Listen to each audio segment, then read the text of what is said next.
Hello，大家好，我個名叫陳展玲，我今日想介紹一個故事，個名叫《不送禮物的生日會》。Hello，大家好，我係嘉嘉。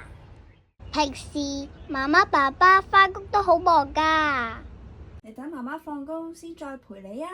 好啊，我由細都係婆婆照顧嘅。食飯啦。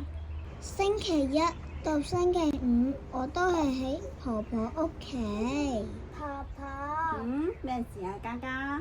我唔識啊。睇下，等婆婆教下你先。我到星期六日我先返媽媽爸爸屋企。平時我最鍾意就係婆婆同我喺我屋企下邊嘅公園玩。婆婆知道我鍾意電車，有時我哋會偷偷地去遊車河。哇！啲風景好美麗啊！係喎。呢個係我哋兩個人嘅秘密。係。婆婆，下個星期六就係你嘅60歲生日啦。婆婆，我有好多利是錢㗎，你鍾意咩？我買俾你啊！嘉嘉真係乖啊，多謝你啊！上天已經俾咗最好嘅禮物俾我啦，就係你哋。有時候呢，最好嘅禮物唔使花1分1毫㗎。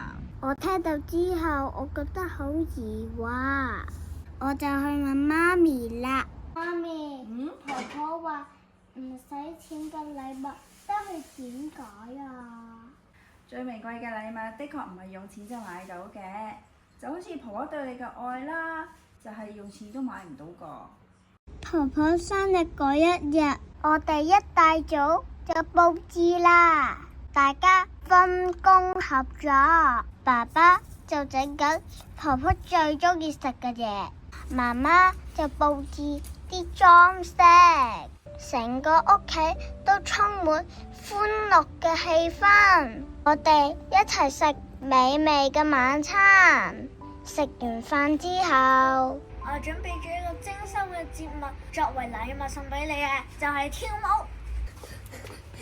哥哥同嘉嘉跳得真係好啊！